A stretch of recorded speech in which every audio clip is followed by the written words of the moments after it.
Yang est un perdant faible et désespéré qui ne peut pas avoir de fille, même s'il échange ses reins contre cela. Cependant, tout change lorsqu'il sauve un méchant magique mais lui vole accidentellement la moitié de ses pouvoirs. Maintenant, il doit la faire craquer pour devenir plus fort. Tout commence par une nuit orageuse et tonitruante lorsque Yang est en mission de sécurité et que soudain le courant est coupé. Son aîné dit à Yang d'aller vérifier, et quand il part enquêter, il trouve la porte menant au toit ouverte. Faisant son travail, il va vérifier et y trouve une fille nommée Mizu flottant dans le ciel et elle est en train d'activer un sort appelé Tribulation Céleste. Quand elle le voit, elle est distraite et la foudre la frappe soudainement, la faisant perdre connaissance et la faisant tomber au sol. Voyant l'état scandaleux dans lequel elle se trouve, Yin fait d'abord semblant de ne pas la voir, puis change d'avis et décide d'essayer de la réanimer. Il presse immédiatement ses lèvres contre les siennes et une lueur brillante s'élève dans le ciel. Quelques secondes plus tard, Mizu ouvre les yeux, voit son visage et lui fait ce que Will Smith a fait à Chris Rock. Ying essaie d'expliquer que ce n'est qu'un malentendu, mais elle l'accuse de lui avoir volé son premier baiser. Alors, elle le gifle à nouveau et s'en va en trombe, espérant ne plus jamais le revoir. Cependant, en descendant, Mizu se sent soulagée que l'idiot n'ait pas été témoin de la tribulation céleste, mais elle ressent soudain un choc étrange et réalise que son pouvoir s'est affaibli. Confuse, elle se demande ce qui n'a pas fonctionné, ne sachant pas que pendant qu'elle perd des pouvoirs, Ying en gagne dans son sommeil et toute sa chambre en brille. Le lendemain, il est assis dans un parc, ne sachant pas pourquoi la vie lui semble soudainement fantastique avec sa vue améliorée et même son ouïe au point qu'il peut entendre les couleurs. Alors qu'il était assis là, il remarque Mizu qui passe, élevé par un riche idiot qui s'étouffe avec l'argent et le brillant de son père. À ce moment-là, un globe oculaire apparaît dans le ciel et voyant qu'il y a un nouveau pratiquant, il décide de saboter un énorme panneau publicitaire juste au-dessus d'une femme dans la rue. Cela déclenche le chaos et sentant le danger, Yin court vers elle. Alors que le panneau d'affichage est sur le point de l'écraser, il active accidentellement un pouvoir étrange et l'envoie s'écraser sur un autre bâtiment. Mais ensuite, le mec s'effondre. Quelque temps plus tard, Yin se réveille dans une chambre d'hôtel attachée à un lit avec Mizu le regardant. Garçon. Elle se met ensuite sur lui et le touche comme si elle voulait qu'il devienne Spurdy-Magoo et lui donne plein de juniors. Femme. Cependant, lorsqu'elle voit qu'il ne répond pas à toutes ses techniques, elle recule, marmonnant que les techniques qu'elle a apprises en ligne ne fonctionnent pas. Elle lui dit alors qu'elle est là pour reprendre ce qui lui appartient, mais Yin n'a aucune idée de ce qu'elle veut dire. Elle lui rappelle l'incident du panneau publicitaire et explique qu'il a utilisé son pouvoir pour le faire. Lorsqu'elle voit que Ying refuse toujours de croire, Mizu révèle qu'elle est une pratiquante et invoque une épée appelée le ciel noir, qu'elle est prête à utiliser sur lui comme s'il était Mia Khalifa pour ses péchés de Jani. Elle lui dit strictement qu'il doit choisir entre se faire pilonner par son ciel noir ou cultiver avec elle et viser l'immortalité. Après cela, ils prennent un ascenseur jusqu'au toit et Ying raconte à quel point la ville est belle la nuit. Mizu lui dit que ce genre de beauté n'est qu'à la surface et que la ville est remplie d'obscurité. Ying demande si elle sait ce qui se passe réellement dans ces zones sombres, mais elle admet que non. Ying dit donc qu'il vaut mieux se concentrer sur le bon côté et utiliser son pouvoir pour aider les gens coincés dans ces endroits sombres. Quelques instants plus tard, ils atteignent le toit et là, Mizu dit à Ying de faire pousser des balles et de sauter s'il veut devenir plus fort rapidement, puisque les gens acquièrent souvent du pouvoir lorsqu'ils sont proches de la mort, comme ces extraterrestres aux cheveux jaunes. Ying s'est plaint que cela pourrait ne pas fonctionner, mais Mizu hausse les épaules et dit que le pire qui puisse arriver, c'est qu'il se retrouve dans les journaux le lendemain, éclaboussé partout sur le sol. Elle ajoute qu'il est trop naïf et s'il ne réveille pas l'armure cachée de son personnage principal, d'autres pratiquants l'élimineront tôt ou tard. En entendant cela, Ying se dirige vers le bord du toit, mais commence à hésiter. Sans prévenir, Mizu l'attrape et le repousse. Alors qu'il tombe, elle essaye d'activer son pouvoir mais échoue. Et il peut déjà voir Kobe et Ace le saluer dans l'au-delà. Mais ensuite, Mizu saute après lui et quand cette psychopathe l'atteint dans les airs, elle lui dit qu'ils vont mourir ensemble. Il accepte ce qui est sur le point d'arriver et la serre fort dans ses bras alors qu'il continue de tomber. Cependant, juste avant qu'il n'éclabousse sur le sol, Ying fait soudainement pousser des ailes, atterrit en toute sécurité, puis remonte dans le ciel. En le voyant, Mizu rougit à quel point il a l'air cool et digne du crack à ce moment-là, mais Ying le gâche en disant quelques blagues bon marché sur le fait qu'ils n'auront plus besoin d'avion. Stupide, et Mizu l'attrape et le repousse au sol. Elle l'avertit de ne pas devenir arrogant, lui rappelant que le monde de la cultivation ne montre aucune pitié envers les débutants. Elle lui dit de ne pas montrer ses capacités, sinon la prochaine fois, un autre pratiquant qu'elle sera là pour l'envoyer directement en enfer. Quelque part ailleurs, un maître sent une étrange fluctuation de pouvoir et envoie son subordonné enquêter. Il lui dit de tester la force de la personne et si elle s'avère faible, de ne faire preuve d'aucune pitié. Le lendemain, alors que Mizu et Yang marchent dans la rue, le même mec qui vit de l'argent de son père attend Mizu, espérant qu'elle sortira avec lui au lieu d'un perdant comme Yang. Cependant, Mizu dit simplement qu'elle est trop fatiguée pour aller à un rendez-vous après la façon dont Yang l'a emmenée toute la nuit, brisant le lit dans son bassin. En entendant cela, le gars devient instantanément jaloux et tente d'attaquer Ying. Mais Mizu intervient et le gifle violemment, indiquant clairement qu'elle seule a le droit de gifler le visage de son beau bébé papa. Elle s'en va ensuite avec Ying à ses côtés, laissant le perdant battu. Plus tard, Mizu découvre que Ying est toujours coincé avec l'ancien Nokia, qui peut résister à l'apocalypse, et se moque de lui, disant qu'elle n'est même pas sûre qu'il sache comment utiliser WeChat. Yang hausse les épaules et dit que la fonction de messagerie lui suffit, vous êtes rapide. Mais réalisant à quel point cela semble grave, Mizu lui prend le téléphone et lui tend à la place un tout nouveau smartphone, ce qui le laisse en larmes devant la gentillesse de son geste. Après s'être calmé, il lui a demandé pourquoi, contrairement à d'autres pratiquants puissants, elle n'essayait pas de mettre fin à ses jours. Mizu répond que la plupart de ses pouvoirs spirituels sont en lui, et que si elle devait le massacrer, tous ses pouvoirs disparaîtraient avec lui, à moins qu'ils ne continuent à cultiver ensemble. En entendant cela, Ying demande maladroitement s'ils peuvent continuer à cultiver plus tard dans la nuit, ce qui fait immédiatement battre son cœur. Réalisant qu'il est allé trop loin, Ying essaie de s'éloigner, mais Mizu lui attrape la main et se met à courir, trop impatient pour attendre plus longtemps. Alors qu'elle l'entraîne, Ying se rend compte qu'il commence déjà à tomber amoureux d'elle. Pendant ce temps, Yu, la pratiquante envoyée pour tester Ying, fait déjà des ravages, tuant des innocents sans aucun remords et profitant comme si elle était une grosse pute dans un buffet. Le lendemain, Yu Wei se rend à l'endroit exact où l'énergie spirituelle de Yang a été détectée pour la première fois. Alors qu'elle scrute les gens autour d'elle, elle se rend compte que l'énergie spirituelle provenait d'un homme plein de testostérone et qui se balançait. Avec autant de monde autour, elle se demande comment elle est censée le retrouver. Mais ensuite, elle remarque qu'un groupe de gaz à proximité sont complètement dégénérés en fil des environs, et cela lui donne une idée de ce qu'il faut faire. Son téléphone à la main, elle décide d'utiliser WeChat pour déployer ses pièges à soif et rencontrer les hommes assoiffés sur place pour découvrir la source de l'énergie spirituelle. Pendant qu'elle parle de la façon dont les hommes tomberont à ses pieds, arrêtez le bouchon. Un type au hasard fait remarquer qu'elle porte des pantalons chauds. Avant qu'il puisse finir, Yu Wei le fait taire avec un coup de coude pointu au visage et lui dit de s'étouffer avec un gros œil latéral glizy et bombastique, laissant tout le monde regarder sous le choc. Avec son plan en marche, Yu Wei sort avec les gars qu'elle a attirés en ligne dans l'arène. Mais un par un, elle essuie le sol avec eux, lorsqu'elle découvre qu'ils n'ont aucune énergie spirituelle et seulement le désir de la faire craquer. Elle se rend alors compte que son sort de séduction dansante continue d'attirer le mauvais type d'homme dans l'arène, et elle se rend compte que sa cible n'est peut-être pas intéressée par les lambeaux de viande des femmes, mais plutôt par les bâtonnets de viande d'un mec. Elle décide donc de changer de stratégie. Cette nuit-là, alors que Ying discute avec Mizu de leur prochain entraînement, son ami Haché, Lee, dont les vaisseaux sont bloqués par la graisse, se met à rire de nulle part et parle de sa rencontre avec un mec mignon avec qui il a envoyé des SMS au parc. Sans avertissement, Lee se lève et sort comme s'il était sous le charme. Ying sent immédiatement que quelque chose ne va pas et le suit. Tandis qu'il le suit, Ying se souvient d'histoires de personnes se faisant tromper et se faisant prélever leurs reins et leurs organes lors de rencontres mystérieuses, alors il se dépêche de sauver son copain gonflé. Ils arrivent bientôt au parc où Lee rencontre Yu Wei, déguisé en garçon. Yu Wei utilise rapidement un sort de détection d'esprit sur Lee, mais ne trouve rien et est déçue. Elle se tourne pour partir, mais Lee continue de la suivre à cause de son sort de séduction dansante. Agacée, elle l'assomme d'un puissant coup de poing qui l'envoie voler. Ying réagit instantanément, décollant avec ses ailes et attrapant Lee avant qu'il ne touche le sol. Pendant ce temps, Lee commence à agir de manière affectueuse envers Ying comme s'il venait de le frapper la nuit précédente. Effrayé, Ying le repousse, mais Lee s'accroche quand même à lui. À ce moment-là, Yu Wei annule son sort et Lee revient à la normale. Ne sachant pas pourquoi ils étaient si proches, Ying essaie de tout expliquer, mais quand il se tourne vers Yu Wei, elle est déjà partie. Les regardant depuis un arbre voisin, Yu Wei écoute alors que Lee propose soudainement à Ying de faire l'expérience de ce que Lee appelle l'exploseur de gorge, provoquant la panique de Ying et sa fuite, effrayé par sa pauvre gorge. Alors qu'il part à la recherche de Mizu, il est soudainement frappé par Yu Wei, qui lui lance son sort de séduction dansante. Sous le charme, Ying devient hébété et commence à avouer haut et fort son amour pour Yu Wei comme un zombie. Juste après cela, il la suit jusqu'à un toit, où Yu Wei installe une barrière de restriction spirituelle afin qu'aucun autre pratiquant ne puisse les détecter. Mais Yang est trop distrait pour le remarquer. Il se met soudainement à genoux et propose d'être son bébé papa permanent, lui offrant même des brochettes de rôti de bœuf qu'il a préparées avant son arrivée. Yu Wei est prise au dépourvu. Mais avant qu'il ne lui donne son autre morceau de viande longue et grasse, elle le frappe d'un coup de poing et retire le sort. De retour à la normale, Yu Wei commence immédiatement à poser des questions. Mais Yu Wei oublie cela et admet que son comportement lui a presque donné envie de manger sa viande.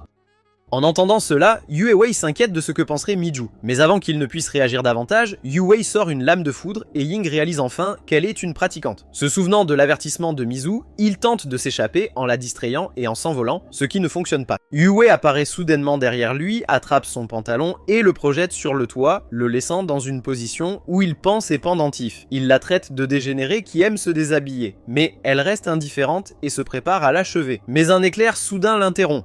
Levant les yeux, elle voit Mizu flotter dans les airs, prête à se battre. Mizu gronde immédiatement Ying pour avoir montré son petit clin d'œil devant une autre fille, mais Yue Wei se contente de rire et prétend que c'est Ying qui supplie de l'épouser. Ying le nie rapidement, mais Mizu l'interrompt et lui dit de s'agenouiller pendant qu'elle s'occupe de Yue Wei. Après 10 minutes de punition par sa petite maman d'origine, Ying remarque que les deux filles se battent entre des chats et il croit qu'elles se battent pour lui. Cela les agace immédiatement tous les deux et ils le font taire en l'assommant sur le champ. Alors qu'il est dehors, les deux filles se préparent à se battre. Midi à Ying après son réveil qu'elle communiquera désormais avec lui par télépathie, tandis que Yue Wei vérifie leur niveau de puissance et voit que Ying n'est qu'à mi-étape de condensation du QI, tandis que Mizu est au début de l'établissement de la fondation. Cela la rend furieuse parce que deux pratiquants faibles libèrent ouvertement de l'énergie spirituelle en public. Grâce à leur lien mental, Mizu rappelle à Ying les bases qu'elle lui a enseignées pendant l'entraînement, à savoir que chaque étape de cultivation présente un énorme écart et que se mesurer à quelqu'un de plus fort sans avantage particulier est fondamentalement un souhait de mort. À ce moment-là, Yue Wei attaque et Miju se rend rapidement compte que Yue Wei est en fait au stade avancé de l'établissement de la fondation, bien au-dessus d'eux, ce qui signifie que même si elle et Ying se battent ensemble, ils n'auront aucune chance. Pourtant, Mizu refuse de reculer et elle invoque son épée, le ciel noir. Elle charge et les deux dames offrent un spectacle comparable à celui d'Anakin contre Obi-Wan en termes de maîtrise de l'épée. Yue Wei sort une épée enflammée et lance une frappe puissante, mais Mizu disparaît soudainement et réapparaît au-dessus d'elle, claquant avec sa technique du ciel noir et envoyant Yue Wei s'écraser au sol. Elle crie à Ying de courir et promet de la rattraper plus tard. Le combat continue, mais Yue Wei prend rapidement le dessus. Elle attrape Mizu par le cou, la soulève dans les airs et la frappe violemment. Mizu s'affaiblit, à peine capable de continuer, mais Yue Wei continue d'attaquer sans s'arrêter. Elle prépare un mouvement encore plus fort et le déclenche, et Mizu lance une restriction de défense pour le bloquer, mais l'attaque est beaucoup trop forte. Pendant ce temps, alors que Ying court, il réalise enfin la vérité selon laquelle Mizu ne survivra pas à un combat comme celui-ci, avec un écart de pouvoir aussi énorme. Ailleurs, le maître de Yue Wei finit de s'occuper d'autres victimes et commence à penser à utiliser Yue Wei elle-même ensuite. Il envisage de récolter son âme pour pousser plus loin sa propre cultivation, montrant qu'il n'a aucune loyauté du tout. De retour sur le champ de bataille, Mizu continue de se battre mais finit par encaisser un coup dur. Yue Wei s'approche d'elle et essaye d'entrer dans sa tête, disant que Ying est un lâche pour s'être enfui et avoir laissé sa petite maman mourir seule. Mais Miju refuse de le croire et ne laisse pas Yue Wei la secouer. Elle riposte en disant que quelqu'un comme Yue Wei ne comprendrait jamais la loyauté. Cela ne fait que rendre Yue Wei encore plus en colère, et elle se prépare à l'achever. Juste au moment où elle frappe, Ying revient soudainement et prend le coup pour le Zomi. Ses actes de bravoure ont complètement stupéfié Mizu alors qu'elle pensait qu'elle était sur le point de mourir. Mais maintenant, elle le voit debout là. Les larmes lui remplissent les yeux alors qu'elle se souvient de ce que sa mère lui a dit un jour, à savoir que l'homme qu'elle épouserait serait quelqu'un qui la protégerait et resterait à ses côtés. Alors qu'ils se tiennent l'un l'autre pensant que cela pourrait être la fin, Yue Wei s'énerve et repousse Ying avant d'assommer Mizu. Ying perd connaissance et se retrouve dans une autre dimension, où il rencontre un mystérieux personnage qui se fait appeler Xuanzi, un gardien des enfers. Choqué, Ying écoute Xuanzi invoquer le ciel noir et montre sa puissance, ce qui attire immédiatement l'attention de Ying. Xuanzi explique que l'énergie spirituelle de Ying provient de la même source que la sienne, bien qu'il soit surpris qu'ils ne proviennent pas de la même lignée. Il réalise alors que Ying doit être connecté à l'un de ses descendants. Se souvenant de ce que Miju lui avait dit auparavant, Ying mentionne son nom et prétend même être son mari. Xuanzi trouve cela amusant et confirme que Ying est bien lié à son descendant. Décidant de l'aider, il sort les perles Han Tian et les donne à Ying, disant qu'elles contiennent quelque chose d'utile à l'intérieur. Cependant, il dit également qu'il ne lui reste plus beaucoup d'énergie spirituelle. Il ne peut donc qu'aider Ying à échapper à sa situation actuelle. Alors qu'il se prépare à partir, il dit à Ying que ses forces reviendront une fois de retour. Mais quand Ying demande comment utiliser les perles, Xuanzi disparaît sans répondre. De retour dans le monde réel, Miju pleure sur le corps de Ying, pensant qu'il est parti. Soudain, un faisceau de lumière jaillit de lui dans le ciel. Quelques instants plus tard, Ying sort de la lumière, complètement différent et tenant Mizu dans ses bras. Tandis que Yue Wei reste sous le choc, incapable de comprendre à quel genre d'armure de complot ringard elle est se confronter. Voyant la puissance spirituelle écrasante dont elle est témoin, Yue Wei est complètement impressionnée et effrayée par la façon dont Yang monte rapidement de niveau. Elle commence à paniquer lorsqu'elle réalise qu'elle ne peut pas le combattre à son niveau actuel et qu'elle pourrait y mourir. Elle compare les pouvoirs de Ying à ceux de son propre maître et juge même par elle-même qu'il pourrait même être comparable.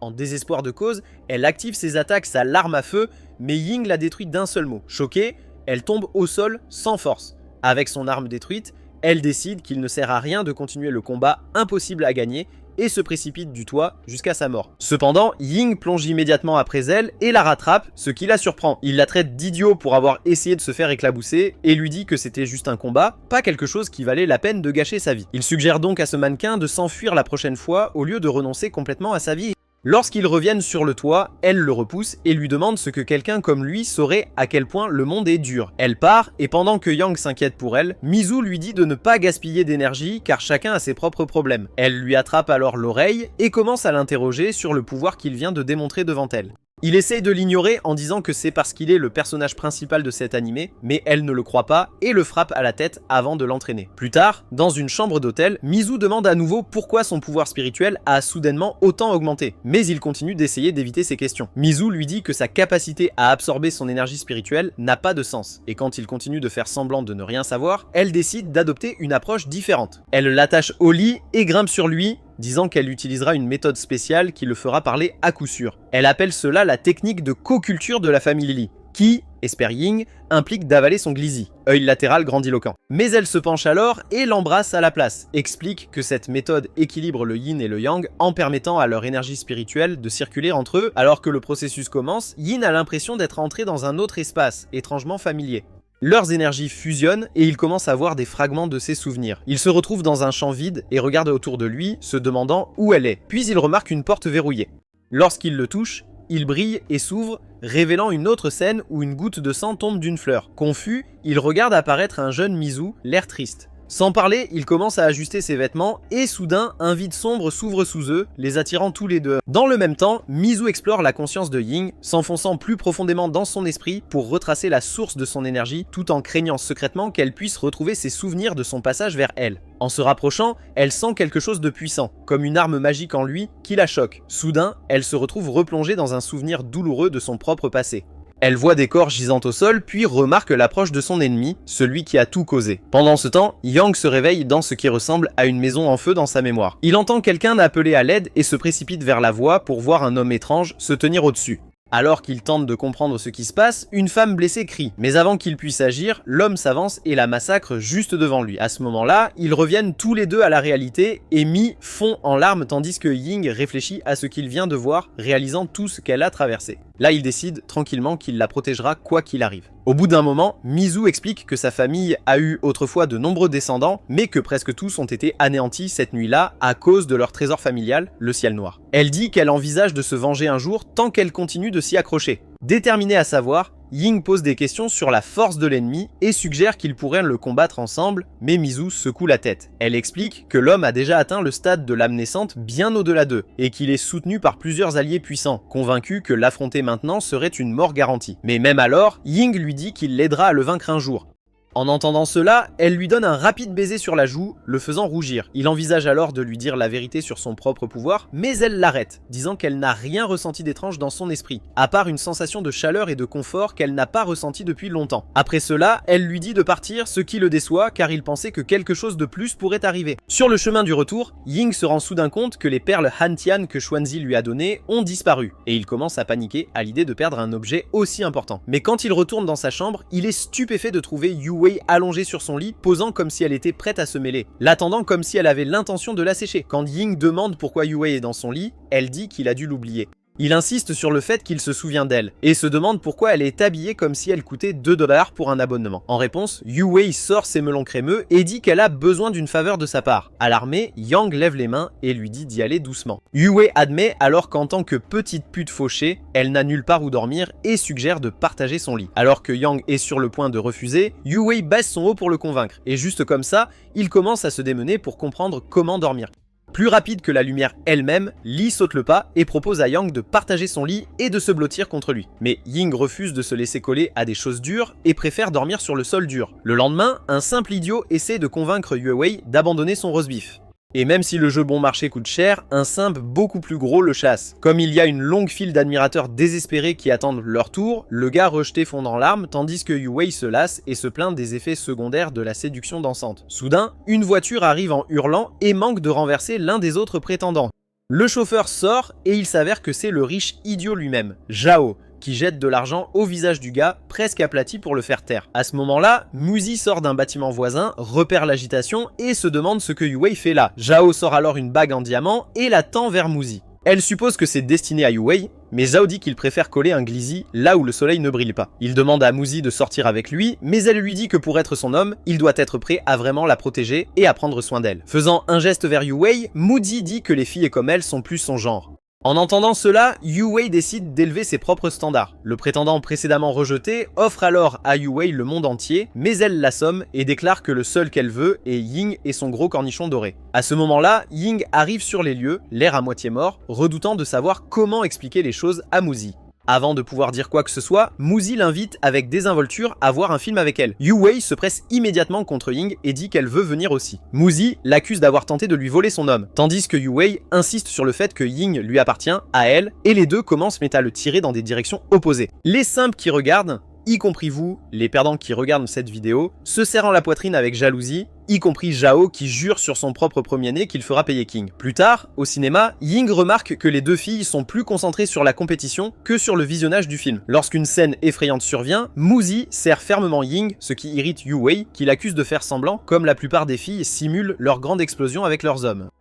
Pour riposter, Yue embrasse Ying sur la joue. Muzi le voit et se penche pour faire de même. Aucun d'eux ne remarque que Ying a glissé sur son siège et les deux femmes finissent par s'embrasser pour le plus grand plaisir des gars assis derrière elles, qui profitent d'un spectacle bien plus divertissant que celui à l'écran. Après le film, ils sortent au moment où la pluie commence à tomber. Ying enlève sa veste pour l'offrir, mais avant qu'il puisse la remettre, les deux femmes l'attrapent en même temps, faisant tomber Ying au sol, les frissons aussi. Il maudit les dieux de l'animé pour avoir forcé ce genre d'absurdité romantique, ringarde dans sa vie amoureuse déjà pathétique. Le lendemain, Ying part avec un cadeau pour Muzi, seulement pour trouver Zhao et une équipe de voyous embauchés lui bloquant le chemin. Zhao l'accuse d'avoir volé sa femme et menace sa vie, puis ordonne aux voyous de casser le shooter à la crème de sa progéniture. Les voyous se rapprochent, brandissant des matraques comme des rejecteurs, mais Ying les trompe avec des éclairs. Ils se lancent à leur poursuite, et quand quelqu'un sort un pied et lui fait trébucher, il tombe, et le coffret cadeau dérape sur le sol. À ce moment-là, Yue et Muzi apparaissent sur les lieux et chargent.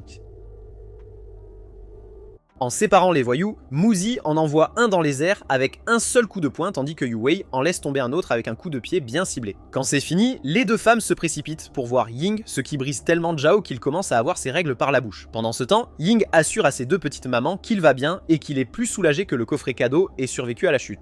Il le tend à Muzi et quand elle l'ouvre, elle trouve une paire de gants simples à l'intérieur. Ying dit fièrement que c'est la première fois qu'il offre un cadeau à une femme, puis lui demande si elle l'aime. Muzi se détourne sans un mot, le laissant complètement perdu. À proximité, Yue regarde l'échange et s'éloigne tranquillement, réalisant qu'elle mène une bataille perdue d'avance. Elle ne remarque pas son maître qui veille sur elle depuis un toit, qui l'observe et espère qu'elle ne le décevra pas. Après le moment gênant du cadeau, Muzi et Yang marchent ensemble et parlent du genre d'abomination qu'il vient de lui offrir. Il remarque Nwei devant eux, marchant seul et ayant l'air complètement misérable. Ying pense qu'elle lui rappelle son ancien moi quand il n'avait personne. Il dit à Muzi qu'il veut aller la voir et elle accepte, alors il court en avant pour la rattraper. Il propose d'être son ami, mais Yue écarte sa main et lui dit que s'il n'avait pas eu cette surtension la veille, elle l'aurait envoyé, lui et Muzi, regarder un concert de Michael Jackson sans hésiter. Elle admet également que la seule raison pour laquelle elle s'est rapprochée de lui était sa forte énergie, car elle le voulait comme bouclier contre les menaces. Il lui dit de ne pas s'inquiéter pour ça et dit qu'il la protégera de toute façon, mais elle demande si Muzi l'a poussé à faire ça juste pour lui déranger la tête. Il lui dit qu'elle a complètement tort sur Muzi et explique qu'il est entré une fois dans son monde spirituel et a vu de ses propres yeux qu'elle porte seule le poids de la mort de toute sa famille. Il dit à Yue que malgré l'apparence de Muzi, elle est aussi seule qu'eux. Yue admet qu'elle avait considéré Muzi comme une fille riche et coincée qui méprise tout le monde, mais il explique que cet acte difficile n'est qu'un affront et qu'il est la seule personne sur laquelle elle s'appuie vraiment. Yue rassemble tranquillement tout ce qui concerne l'horreur vécue par Mizu et c'est la raison pour laquelle il est si farouchement dévoué à sa protection. Cependant, il promet également de veiller sur Yu car en ce qui le concerne, ils sont désormais de vrais amis. L'émeute la trouble tellement qu'elle se retourne et s'enfuit comme si elle était poursuivie, tandis que Muzi s'approche derrière Ying et l'avertit de ne pas trop réconforter Yue, sinon elle va devenir sérieusement jalouse. Jaloux. Plus tard dans la nuit, un couple partage un moment romantique et tranquille lorsque le maître de Yue apparaît de nulle part. Il leur dit d'arrêter immédiatement leur tentative de devenir junior. Et quand le gars essaye de défendre sa petite amie, le vieil homme le soulève simplement du sol et lui casse le cou. Il active alors son pouvoir, pensant que le fruit qu'il a passé des années à cultiver soigneusement, à savoir Yue Wei, est enfin mûr et prêt. Il traîne les deux corps jusqu'à sa cachette, où Yue Wei arrive déjà en train d'élaborer frénétiquement des plans d'évasion, terrifié à l'idée de devenir son prochain repas. Il lui pose des questions sur la mission qu'il lui a assignée et elle s'excuse d'avoir échoué, expliquant que Yang est devenu considérablement plus fort pendant leur combat, même assez fort pour qu'elle ne puisse pas l'achever. Même à plein effort, il lui dit que ce n'est pas un problème et révèle qu'il a déjà franchi une nouvelle étape après avoir vidé les deux amants qu'il vient de massacrer. Il révèle que dans 10 jours, il prévoit d'éliminer Ying et Muzi, d'absorber leur sang et de passer au stade avancé de la formation du noyau. Il demande à Yue Wei de les occuper et de s'assurer qu'ils n'ont pas vent de son existence. Pendant ce temps, Ying cherche dans la forêt à la recherche de Yue Wei après l'avoir appelé. Et après avoir erré un peu, elle apparaît habillée d'une manière pour laquelle n'importe quelle agence de mannequins OnlyFans laisserait tomber son argent, son contrat et son pantalon.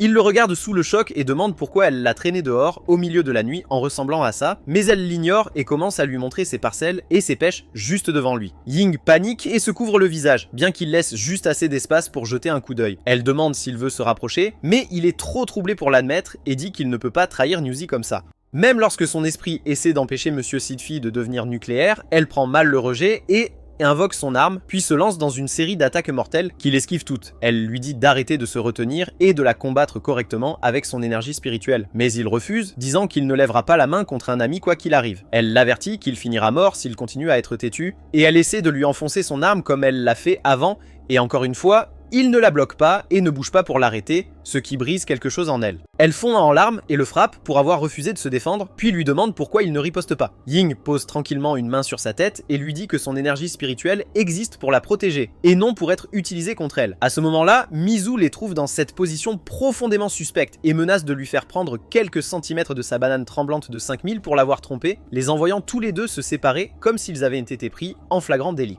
Après s'être calmé, Yue Wei leur dit que son maître finira par venir les chercher, mais Ying dit que c'est exactement pourquoi ils ont besoin d'elle à leur côté. Elle leur révèle ensuite la vérité selon laquelle son maître a déjà ressenti l'énergie spirituelle libérée lors de leur récent combat, et la réalité de leur exposition les frappe tous les deux durement. Les deux comprennent alors que le maître Yu l'a envoyé pour les combattre, non seulement pour les éliminer, mais pour tester leur force et faire rapport. Yue Wei avertit que son maître est sur le point d'atteindre le stade intermédiaire de la formation de base, et une fois sur place, les éliminer tous les deux sera un jeu d'enfant. Yang réalise qu'il est temps d'arrêter de tergiverser et de commencer à se préparer pour le vrai combat à venir. De retour à la cachette, le maître de Yue Wei finit de consommer les deux corps et sent sa puissance grimper rapidement. Il décide que ce dont il a besoin ensuite, c'est du sang de Ying et Muzi, ce qui est suffisant pour le faire passer au stade intermédiaire de la formation du noyau et lui éviter une décennie de culture lente et fastidieuse. De retour avec le gang, Ying conclut que le maître de Yue Wei est essentiellement la source de tous leurs problèmes. Mais ce génie pense que Yue Wei le défierait, violerait un ancien code moral comme si elle lui devait la vie.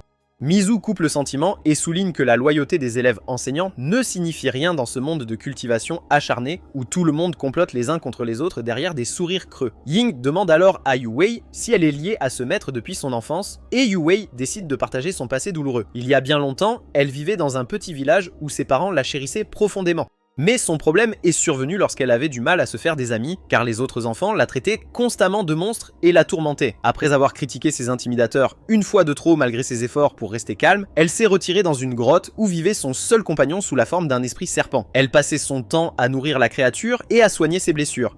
Yue Wei a toujours souhaité que son compagnon serpent puisse prendre forme humaine afin qu'il puisse parler correctement et qu'elle puisse prouver à tout le monde à quel point ce serpent était un ami dévoué. Elle croyait que leur lien durerait pour toujours, mais le destin avait d'autres projets. Un jour, alors qu'elle se rendait à la grotte, elle croisa une voyante qui était occupée à tromper la foule avec de fausses prophéties sur le remake de Tokyo Ghoul. Le vieil homme l'a repérée et a essayé de l'arrêter, mais elle est passée devant lui, ne s'intéressant pas à ses mensonges sur l'amélioration de l'animation de One Punch Man. Il l'a quand même appelée, affirmant qu'elle possédait une constitution rare et lui proposant de lui enseigner le Tao. Yue Wei comprenait à peine les bêtises qu'il crachait car son esprit était tourné vers la nourriture qu'elle apportait à son ami. Puis il l'a averti de rester à l'écart de la créature qu'elle appelait son compagnon, affirmant que cela lui coûterait tout ce qu'elle aimait si elle ne rompait pas immédiatement le lien. Mais Yue Wei s'est enfuie, refusant de tenir compte de ces sombres avertissements. Lorsqu'elle atteignit la grotte, le sang était partout. Prise d'effroi, elle se retourna et courut vers la ville. Elle trébucha et heurta violemment le sol, et quand elle leva les yeux, sa ville entière était en flammes alors que l'esprit du serpent déchirait la population sans pitié. Yue s'est précipité dans la ville en feu, paniqué, et a fouillé désespérément les corps à la recherche de ses parents pour découvrir que eux aussi étaient morts, ce qui l'a laissé désespéré. Elle remarqua la diseuse de bonne aventure à proximité, grièvement blessée et s'accrochant à peine à la vie. Elle courut vers lui et dans son dernier souffle, il révéla que l'esprit du serpent s'était enfui dans la forêt et la pressa de le poursuivre avant de mourir également. Yue continuait de sangloter, rongée par la culpabilité de la destruction dont elle se sentait responsable. Elle ramassa une tige de métal et se dirigea vers la forêt. Mais lorsqu'elle atteignit la grotte, un étranger apparut et la traita d'imbécile parce qu'elle s'en prenait seule à l'esprit du serpent. Il s'est excusé de ne pas avoir empêché la créature de détruire son village et lui a dit qu'elle devait survivre car elle était la dernière personne de sa ville natale. Elle a essayé de le dépasser et a échoué, et il a ensuite expliqué que les esprits des serpents devenaient dangereusement erratiques pendant les nuits de pleine lune, puis lui a remis une arme capable d'achever la créature pour de bon. Yue l'a pris sans hésitation et a suivi la trace de sang jusqu'à ce qu'elle trouve l'esprit du serpent effondré sur le sol, battu et brisé. Elle s'est approchée avec une fureur toujours brûlante en elle, menaçant d'y mettre fin et exigeant de savoir pourquoi elle avait massacré tout le monde. L'esprit du serpent se jeta soudainement sur elle et Yue se jeta au sol de peur. Elle réussit à canaliser l'énergie dans le poignard et l'enfonça dans la créature alors qu'elle se rapprochait.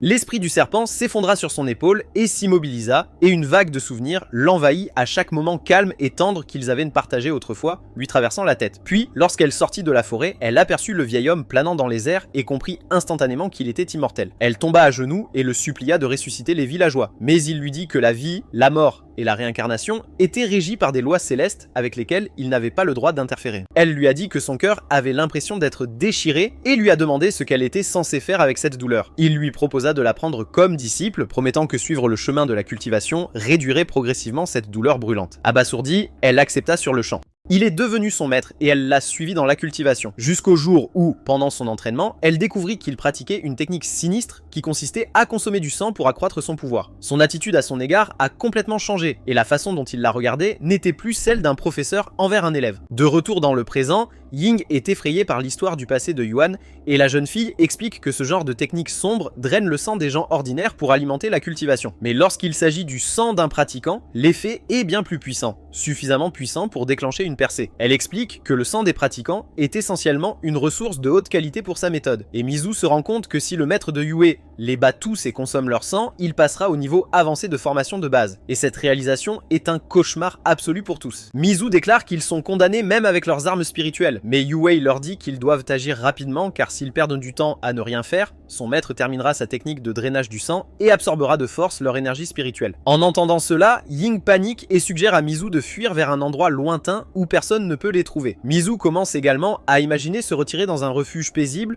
où ils pourraient être ensemble. Yue devient irrité de voir ces deux-là partager leurs moments et met immédiatement fin à leur plan absurde, leur rappelant que son maître les traquera peu importe où ils iront. Toujours désemparé, Ying supplie alors Mizu de lui transférer toute son énergie spirituelle, pensant que cela pourrait lui donner assez de force pour vaincre le vieil homme. Il ajoute que même s'il meurt en essayant, il se sacrifierait volontiers pour elle.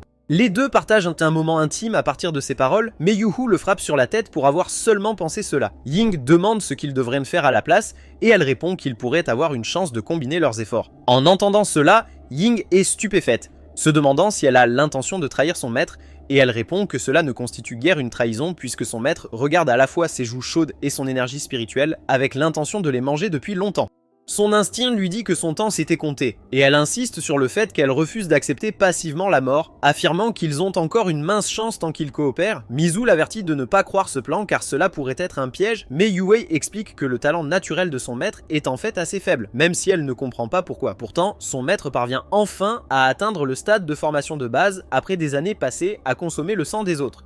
Elle ajoute qu'il lui faut la moitié de sa période de formation rien que pour atteindre le stade de base. Mais si son maître continue d'avancer rapidement en drainant les autres, elle mourra bien avant d'atteindre elle-même la formation de base. Ying demande si leur force combinée leur donnerait réellement une réelle chance de le vaincre. Et elle répond qu'il pourrait encore avoir de l'espoir puisque son maître n'a pas encore perfectionné sa technique. Sinon, ils ne peuvent que espérer que leur âme survive à la suite des événements. Il continue en expliquant qu'ils doivent frapper pendant qu'il est vulnérable, mais Mizu objecte que même s'ils attaquent tous les trois ensemble, ils sont toujours beaucoup plus faibles que lui. Yue révèle cependant que sa méthode de drainage du sang présente un défaut critique, et que s'ils parviennent à être attirés dans leur piège, il pourrait y avoir un moyen de le faire tomber. Plus tard dans la nuit, Mizu et Ying sont à l'auberge et ils demandent s'ils cultiveront en double ce soir, mais Mizu le frappe à la tête et le traite d'idiot pour avoir même pensé cela. Cependant, au fond, la vérité est qu'elle est jalouse qu'il veuille jouer à nouveau le héros de Yue, mais il répond qu'il essaie seulement d'honorer le nom que son père lui a donné. Mizu pense que c'est en fait une réponse décente et lui dit que puisqu'il a choisi de se battre, ils doivent améliorer leurs chances de succès. Cela l'excite parce qu'il suppose qu'elle a accepté de cultiver en double avec lui afin qu'ils puissent atteindre la formation de base ensemble, mais elle le refuse une fois de plus. Il se sent déçu, se demandant pourquoi ils ont même eu une chambre à ce moment-là. Elle lui prend soudain la main et lui dit que la dernière fois qu'ils se sont embrassés, elle a vu une sphère lumineuse dans sa conscience intérieure, mais il fait semblant de ne pas savoir ce qu'elle veut dire.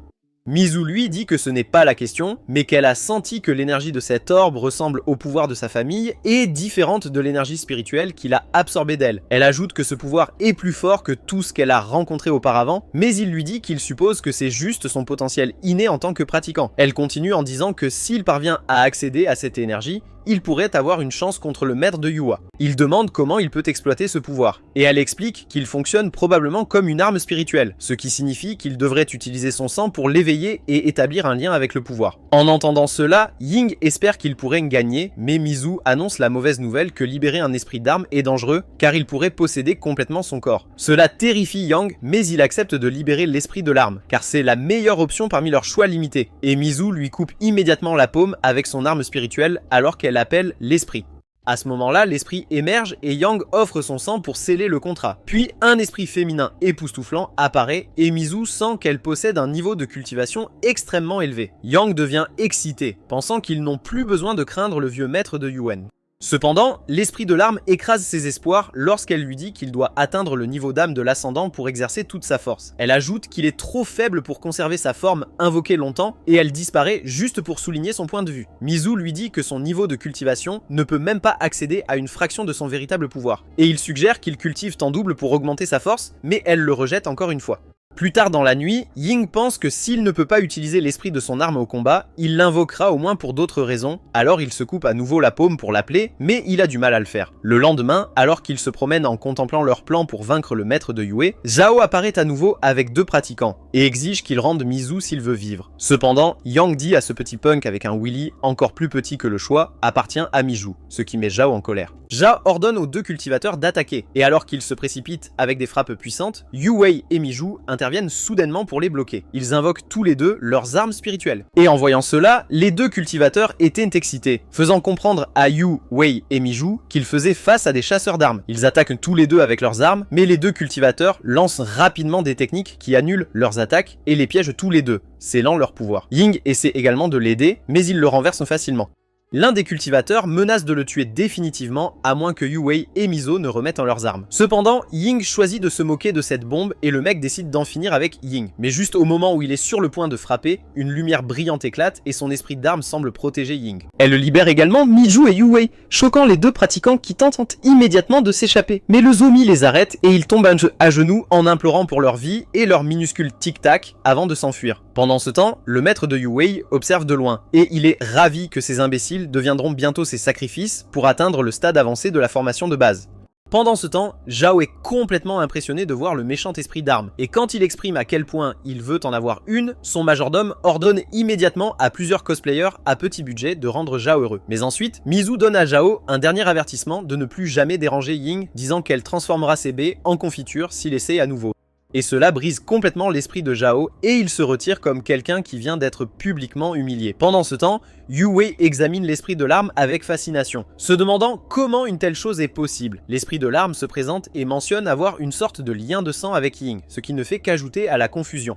Mizu est surpris que Ying ait réussi à cultiver cet esprit si efficacement en une seule nuit, ce qui semble impossible pour quelqu'un de son niveau. Yue commence à poser des questions sur sa puissante arme spirituelle, mais l'esprit de Ying se souvient immédiatement de Xuanji, l'avertissant de garder le silence sur leur rencontre et l'arme qu'il a reçue, sinon il y aurait de sérieux problèmes. Puisque les perles Han Tian sont liées à l'héritage familial de Xuanxi, Ying sait qu'il ne peut pas révéler la vérité. Alors il ment rapidement et prétend que les dieux de l'anime lui ont donné le traitement du personnage principal et lui ont donné l'arme. Yu Wei demande alors son nom à l'esprit de l'arme, pensant qu'il pourrait en apprendre davantage sur l'arme spirituelle grâce à son identité. Mais l'esprit révèle qu'elle n'a pas de nom du tout. Tout le monde reste là, perplexe, jusqu'à ce que Ying suggère de lui en donner un. Ils réfléchissent ensuite à des noms comme LeBron à Big Shagger. Mais quand Ying leur propose de l'appeler Ling, elle accepte immédiatement puisqu'il est son maître. Ensuite, Yue Wei part préparer le réseau de flammes Yang dont ils ont besoin pour la prochaine confrontation avec son maître corrompu. Mizu se tourne vers Ying et lui dit qu'il doit arrêter d'être aussi inutile au combat, ce qui le met profondément embarrassé. Ling soutient les critiques de Mizu en lui disant qu'il doit sérieusement améliorer sa cultivation pour éviter d'être envoyé au même endroit où Jiraiya se détend. Ying a honte de savoir à quel point ses capacités de combat sont faibles, mais Ling explique que son niveau de cultivation est en fait acceptable, mais que son problème est qu'il se bat comme quelqu'un avec zéro capacité motrice et a appris à frapper en jouant à Tekken. Elle souligne que Mizu craint qu'il ne soit blessé et il admet qu'il en a assez de toujours compter sur les femmes pour se protéger. Ling décide donc de l'emmener dans un autre royaume pour l'aider à améliorer ses capacités de combat. Pendant ce temps, Mizu les regarde disparaître à distance, espérant secrètement que Ling lui apprendra Kamehameha et comment passer à la vitesse 5, car elle pense qu'ils n'ont pratiquement aucune chance de gagner la bataille contre Yu en tant que maître. Ling montre à Yang le royaume extraordinaire à l'intérieur des perles Huntian, et son esprit est époustouflé par la façon dont un espace aussi énorme peut exister à l'intérieur de ces petites sphères. Elle explique que le monde de la cultivation est rempli d'esprits d'armes miraculeuses et d'artefacts légendaires, puis partage sa propre histoire sur le fait d'avoir été forgé par son maître d'origine en utilisant 10 trésors rares et infusés de 10 ans d'énergie spirituelle concentrée dans un domaine gelé. Ling s'est impressionné et suppose qu'elle doit être incroyablement forte, mais Ling le motive en lui rappelant que son pouvoir est limité par le niveau de cultivation de son maître. Il demande s'il existe un moyen pour elle de détruire l'ennemi de la formation principale avec ses capacités de haut niveau, et elle confirme qu'il existe une méthode, mais cela signifierait qu'elle ne pourrait plus jamais le revoir. Cette information le choque et il demande immédiatement si cela l'oblige à mourir, ce qu'elle confirme. Elle explique que s'il fusionne avec elle ou devient trop étroitement lié pendant la cultivation, cela déclenchera une explosion catastrophique qui dévastera des centaines de kilomètres. Ying rejette immédiatement cette idée, affirmant qu'il ne la traiterait jamais comme un outil consommable. Il demande ensuite pourquoi il reste si faible malgré qu'il ait plus d'énergie spirituelle que Mizu, et elle l'explique pour lui. Elle explique que la force d'un pratiquant vient de la transformation de l'essence du ciel et de la terre en énergie spirituelle à travers des canaux spécifiques dans son corps. Puisque son énergie spirituelle provient de sources externes plutôt que de ses propres efforts de cultivation, il ne comprend pas comment l'utiliser correctement. Surpris par cette explication, il demande comment il peut apprendre à utiliser efficacement son énergie spirituelle actuelle. Ling dit qu'elle a une solution et se déplace derrière lui pour retirer ses vêtements, ce qui le fait paniquer et lui demande si sa solution implique de le faire exploser d'une manière que n'importe quel homme approuverait. Il commence alors à paniquer et à essayer de résister à tout ce qui se passe. Mais Ling le regarde comme s'il avait perdu la raison, ce qui lui fait réaliser que ses pensées ont dérivé vers un endroit dégénéré et qu'il se sent comme un idiot. Elle lui dit de s'asseoir et de fermer les yeux afin de pouvoir guider correctement son énergie spirituelle. Lorsqu'elle commence à passer ses mains sur son corps pour canaliser le flux d'énergie, il redevient agité, mais elle lui dit de se concentrer sur l'entraînement au lieu de se laisser distraire comme un perdant qui n'a jamais touché une femme. Après qu'elle ait guidé l'énergie spirituelle à travers ses canaux pendant un moment, il est étonné de constater qu'il peut réellement la contrôler. Ling lui dit que son rythme d'apprentissage est impressionnant et qu'avec 5 à 10 jours de pratique, il pourrait maîtriser son contrôle de l'énergie spirituelle. Elle révèle ensuite qu'il existe une autre méthode par laquelle elle peut lui transférer directement son énergie spirituelle, ce qui lui permettrait d'utiliser son pouvoir librement et immédiatement. Cependant, elle ajoute que le prix à payer est que le processus sera extrêmement douloureux, mais Ying lui dit de continuer car il est désespéré. Elle commence à transférer son énergie spirituelle dans son corps, qui donne l'impression d'être brisé par 5 Doni en même temps, encore et encore. La douleur et la sensation sont si intenses que Ying pense qu'il pourrait perdre connaissance, mais il la supporte en pensant à toutes les difficultés que Yu Wei et Miju ont endurées dans leur vie. L'agonie devient presque insupportable, mais finalement le transfert d'énergie spirituelle est terminé, et ils se lèvent tous les deux. Juste au moment où ils pensent de pouvoir se reposer, un esprit de l'arbre qui les surveille depuis tout ce temps lance soudainement une attaque surprise. Cependant, Ying fait immédiatement un trou dans l'arbre et celui-ci s'effondre et disparaît. Tandis que Ying s'émerveille de ses nouvelles capacités, Ling lui dit qu'il peut combiner le transfert d'énergie spirituelle avec la technique de base qu'il a déjà apprise. Lorsque Ying comprend ce qu'elle veut dire, il invoque ses ailes et s'envole dans le ciel en signe de célébration. Après que Ying ait atterri et que Ling l'ait félicité, il demande pourquoi un esprit d'arbre existe dans le royaume des perles. Mais Ling dit que même si elle vit dans la perle de Huntian depuis longtemps, elle n'en connaît pas tous les mystères.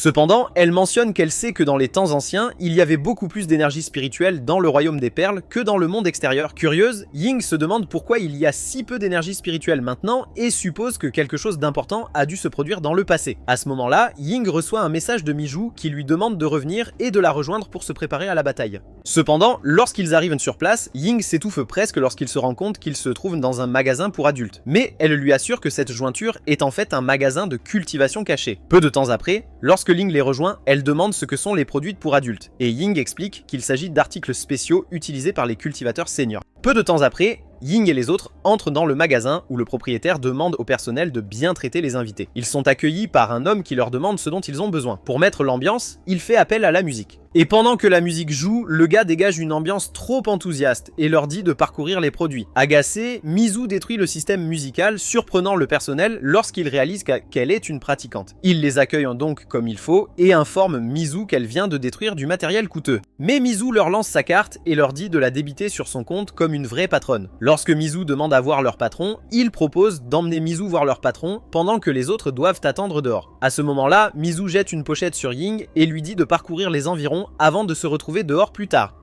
En vérifiant la pochette, Ying trouve des cristaux tandis que Ling explique qu'il s'agit de pierres spirituelles de faible qualité qui servent de monnaie dans le monde de la culture. Lorsque Ying dit qu'ils ressemblent à des joyaux, la réceptionniste se rend compte qu'il est novice et décide de profiter de lui. Elle s'approche alors de Ying et l'invite à découvrir les objets magiques du magasin.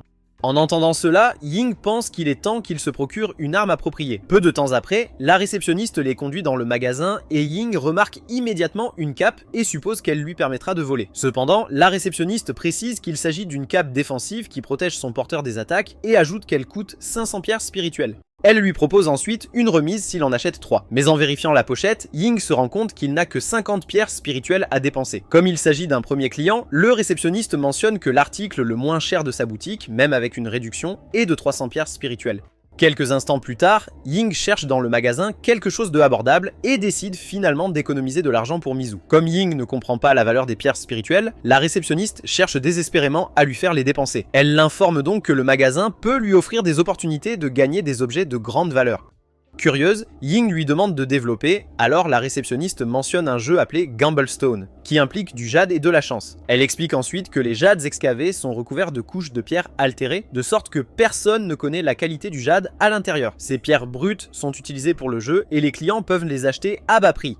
En entendant cela, Ying dit qu'il ne savait pas que des trésors magiques pouvaient être obtenus grâce au jeu. Alors, la réceptionniste les fait avancer pendant que Ying demande son avis à Ling. En réponse, Ling lui dit de l'essayer, et la réceptionniste est enthousiaste à l'idée de réaliser des bénéfices pour le magasin. Pendant ce temps, ailleurs dans le bâtiment, la patronne du magasin, Mai Maisi, examine la carte de Mizu pour vérifier son authenticité et confirme qu'il s'agit bien d'une carte délivrée à la famille Lee cultivée. Mizu demande donc le trésor magique le plus précieux de la boutique, mais Mai Maisi dit qu'il devra conserver la carte dans ce cas. Après que Mizu ait accepté, Mai Maisi va récupérer le trésor magique, tandis que son assistant demande s'il est vraiment sage de remettre l'objet le plus puissant.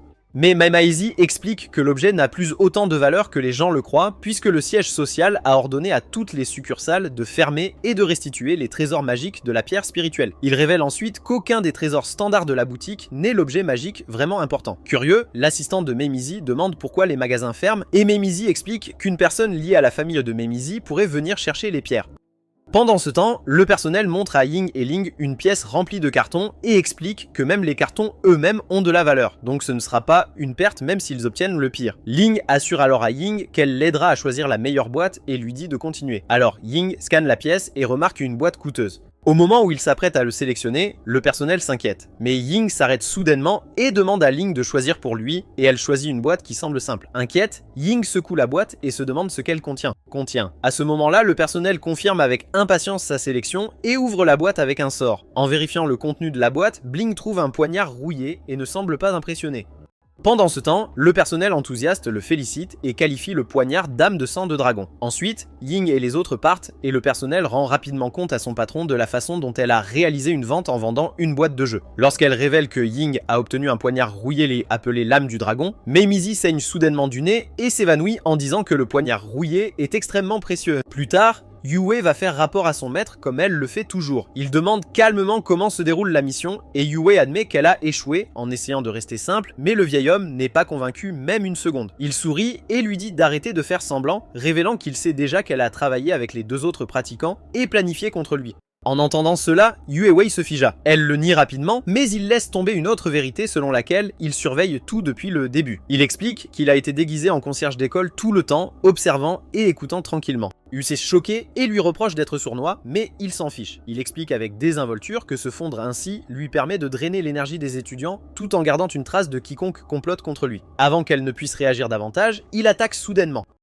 Yui esquive à peine à temps et se tourne immédiatement pour courir, mais il la poursuit comme une mère célibataire fauchée poursuivant de jeunes hommes riches et prometteurs. Au même moment, Yang et les autres sont occupés à regarder sa nouvelle arme. Ling commence à expliquer ce qu'il a réellement retiré de ce pari.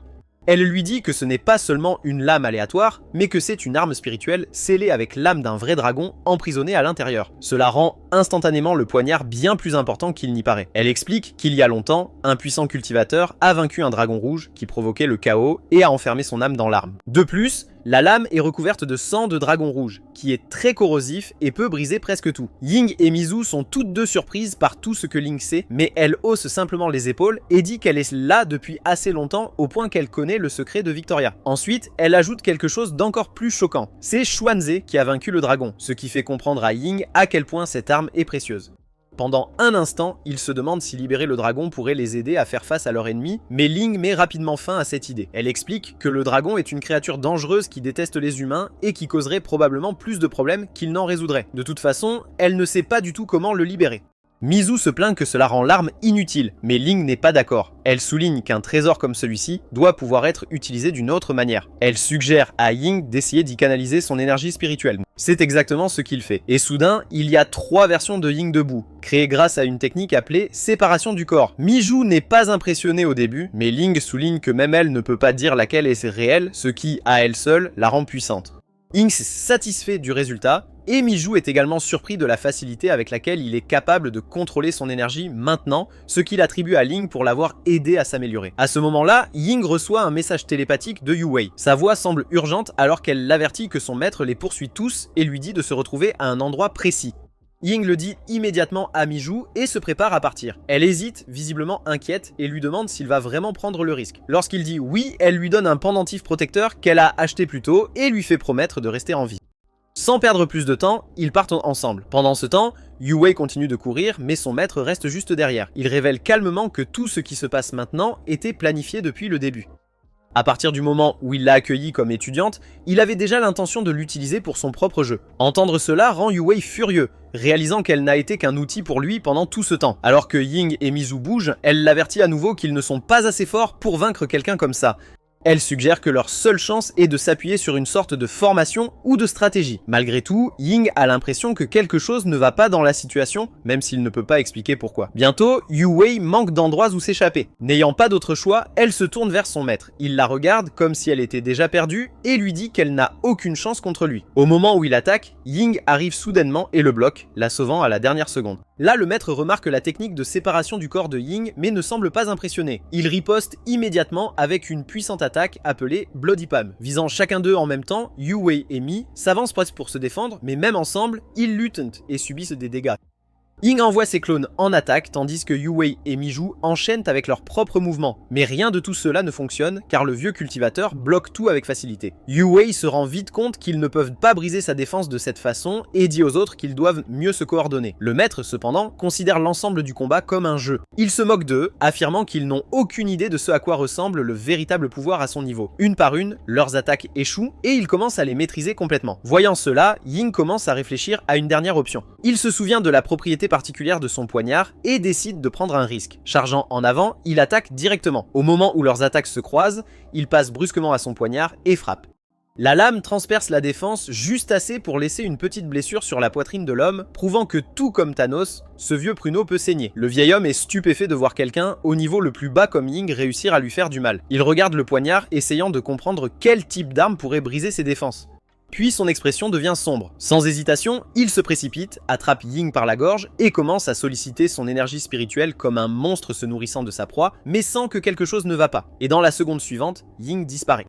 Un clone apparaît derrière lui et attaque, obligeant le vieil homme à lâcher prise. C'est alors qu'il réalise qu'il tient dans ses bras un faux corps depuis le début. Ce qu'il ne sait pas, c'est que le poignard qu'utilise Ying possède une autre capacité cachée qui lui permet de déplacer sa conscience entre les corps, où tant que ses clones sont actifs, il peut changer de place et échapper au danger au dernier moment. Désormais irrité, le vieux cultivateur cesse de se retenir. Il active une technique terrifiante appelée art démoniaque. L'air autour d'eux change et une force puissante commence à tout attirer vers lui. En même temps, cela draine leur sang et leur énergie spirituelle comme un vortex qui ne s'arrêtera pas. Ying appelle immédiatement Ling et lorsque ce méchant apparaît, elle intervient sans hésitation. Elle élève une barrière qui bloque l'attaque, coupant ainsi la force drainante. Elle dit calmement à Ying qu'elle peut attendre, mais seulement pour une durée limitée. Le vieil homme plisse les yeux et essaye de sentir son niveau de cultivation. Mais quelque chose en elle ne semble pas clair. Il suppose qu'elle bluffe et lance une autre attaque. La barrière se fissure légèrement sous l'impact, mais Ling la renforce rapidement, la restaurant avant qu'elle ne se brise. C'est alors que le vieil homme réalise qu'elle ne fait pas semblant. Malgré cela, la barrière commence à rétrécir lentement sous la pression d'attaques répétées. En voyant cela, le vieux pratiquant reprit confiance. Il continue de le frapper encore et encore, se demandant pourquoi quelqu'un d'aussi fort se contente de défendre au lieu d'attaquer en retour. Puis il se rend compte qu'elle n'est pas une pratiquante normale, mais un esprit d'arme. Yue Wei entendit cela et sentit un frisson lui parcourir le dos. Réalisant que s'il sait ce qu'est réellement Ling, alors leur situation est encore pire. Elle dit rapidement à Ying et Miju qu'ils doivent partir maintenant pendant que Ling le retient. Sans discuter, ils font demi-tour et courent dans la forêt. Une fois qu'ils ont pris une certaine distance, Ying rappelle Ling, l'absorbant à nouveau en lui. Ils n'arrêtent pas de bouger jusqu'à ce qu'ils atteignent un endroit où ils peuvent préparer leur prochain mouvement.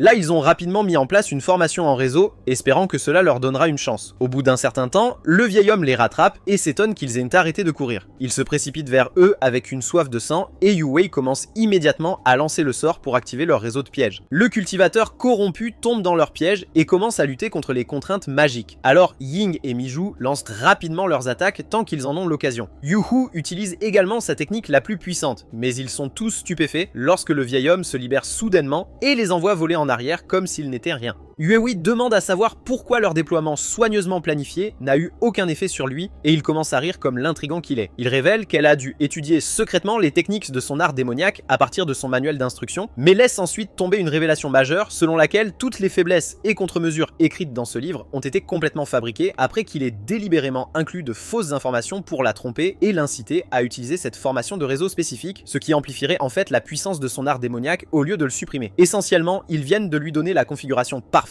pour les détruire et absorber toute leur énergie spirituelle. Yue Wei et Miju réalisent qu'ils sont tombés directement dans un piège élaboré et qu'ils courent maintenant un grave danger, alors ils recommencent à fuir. Tandis que le vieux maître tente d'empêcher leur fuite, Ying invoque à nouveau Leng pour lui barrer la route et donner à ses amis une chance de s'enfuir. Le cultivateur corrompu regarde ses cibles fuir et commence à réfléchir à des moyens de les empêcher de s'échapper. Soudain, il appelle Yue Wei et commence à parler du massacre qui a détruit son village il y a des années, ce qui l'a fait s'arrêter net comme si elle était gelée. Il commence à raconter l'horrible vérité sur le fait qu'il y a 20 ans, il chassait l'esprit du serpent jusqu'au village de Yu parce qu'il voulait obtenir le noyau de la créature, mais il ne s'attendait pas à trouver une fille qui avait déjà atteint le stade avancé de condensation du QI, ce qui était extraordinaire pour quelqu'un d'aussi jeune. Il a découvert que Yue Wei avait une constitution unique qui lui permettait de cultiver automatiquement dès la naissance, ce qu'il considérait comme la solution parfaite pour son propre talent de cultivation.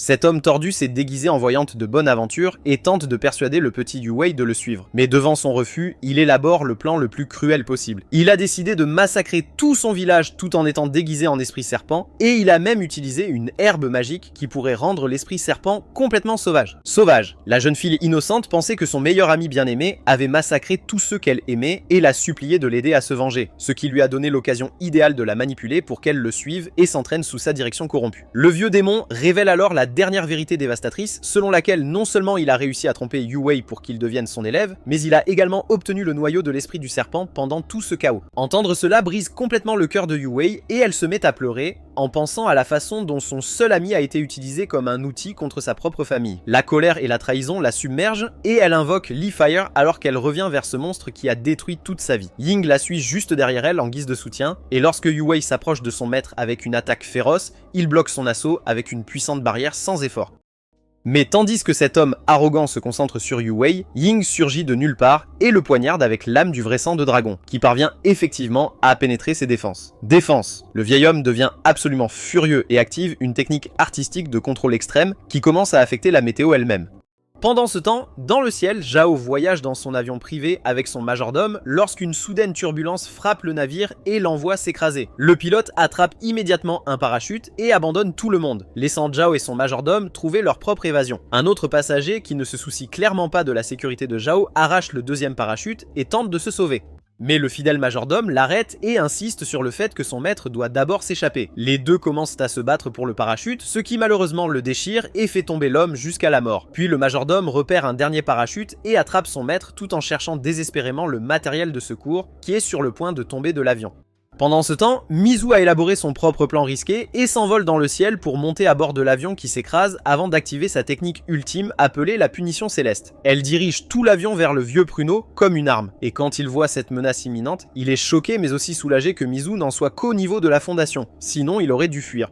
Alors que Mizu s'approche avec son projectile d'avion, le vieux démon commence immédiatement à absorber l'énergie du tonnerre de la punition céleste pour l'aider à passer au stade avancé de la formation du noyau. Ceci est suivi par une explosion massive provenant du crash de l'avion qui illumine tout le champ de bataille, et Mizu commence à dévier les attaques éclairs que le vieux monstre lui lance. Le cultivateur corrompu rassemble un puissant éclair dans sa main et le lance sur Mizu, ce qui la fait tomber du ciel. Ying court rapidement pour la sauver, mais alors qu'il l'attrape dans ses bras, le vieil homme déclenche une autre attaque éclair dévastatrice sur eux. Cependant, le pendentif protecteur que Mi lui avait donné plus tôt s'active soudainement et les sauve tous les deux de la destruction.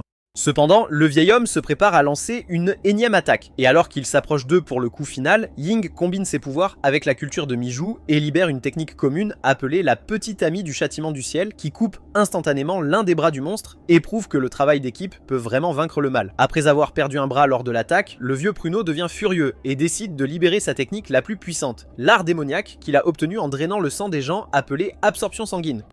Soudain, un vortex apparaît et commence à drainer le sang et l'énergie spirituelle de chacun d'eux. Soudain, Ling apparaît et arrête l'absorption, tout en déclarant qu'elle ne peut pas tenir plus longtemps. Mais Ying soupçonne que Ling pourrait être affecté par le sort dévastateur, alors il lui ordonne de retourner à la perle de Hantian pendant qu'il s'en occupe. Alors Ling disparaît, laissant Ying qui dit alors qu'il ne laissera pas le vieil homme faire du mal à Mizu. Amusé, le vieux démon demande s'il compte sur son poignard préféré et prend le contrôle du poignard pour attaquer Ying. Après cela, il se vante d'être le maître du contrôle de l'art et affirme que son pouvoir est à son apogée parce qu'ils lui ont blessé le bras et ont donné plus de sang à l'art démoniaque. Alors qu'ils perdent tous de l'énergie spirituelle, il décide de se venger de Mizu pour son bras et la contrôle pour qu'elle attrape son propre coup. Voyant cela, Ying se précipite pour la sauver, mais pas avant que le vieux monstre ne lui brise le cou. Lorsqu'il laisse tomber son corps, Ying l'attaque avec tout ce qu'il a, mais le vieux chien promet d'être miséricordieux lorsqu'il aura fini d'absorber son énergie spirituelle. Il fait ensuite exploser Ying, mais heureusement, Ying retrouve son poignard. Alors il ramasse le poignard et libère soudainement ses ailes pour voler, prenant une nouvelle forme alors qu'il se coupe le bras et libère du sang pour nourrir le vortex. Cependant, Ying prend bientôt le contrôle du vortex et celui-ci commence à absorber le sang du vieil homme. Choqué de voir cela, le vieux cultivateur panique tandis que Ying explique que c'est l'effet de l'âme du sang de dragon, alors l'art démoniaque s'arrête et Yu Wei se lève soudainement pour attaquer son vieux maître avec son lasso enflammé qui transperce sa main, mais il parvient à la renverser. Soudain, le vieil homme réactive son art démoniaque, mais cette fois, Ying le contrecarre avant de charger vers lui. Ensuite, le vieux pruneau remarque que certaines parties de son corps se décomposent, mais continue de se battre. Il brise ensuite le sol et lance des pierres sur Ying pour l'empêcher de se rapprocher, mais Ying évite les rochers. Soudain, il piège Ying avec de nombreuses pierres. À sa grande surprise, Ying s'échappe de la prison rocheuse et se jette sur lui à une vitesse incroyable, lui enfonçant le poignard. Cela fait prendre feu au vieux monstre et dit que son apprenti principal le vengera. Avant de disparaître, il laisse une malédiction et déclare qu'ils vivront tous dans la peur, tandis que Yu Wei se sent satisfaite de s'être vengée. Pendant ce temps, Ying se dirige vers Miju et fait comparaître un aîné. À ce moment-là, l'œil dans le ciel apparaît et s'étonne que Ying soit conscient de sa présence. Ying explique donc que lorsque Mizu explorait sa conscience, il pouvait envoyer un autre pouvoir d'observation, même s'il n'était pas certain de son objectif. L'œil demande alors pourquoi il le reconnaît maintenant, et Ying répond que c'est parce qu'il pense que cela peut sauver le Zodomi.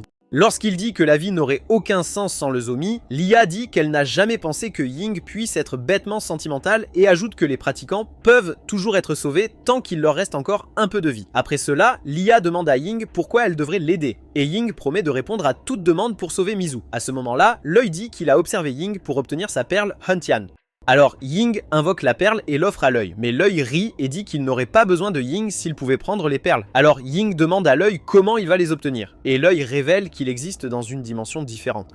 Il dit ensuite à Ying de lui apporter la perle dans 3 ans, mais lorsque Ying demande son emplacement, l'œil lui dit de trouver la réponse lui-même puisque les puissances supérieures l'empêchent de révéler son emplacement. Après cela, Ying demande ce qui se passera s'il ne respecte pas sa part de l'accord, et l'œil déclare qu'il peut facilement prendre la vie de Mizu aussi facilement qu'il peut la sauver.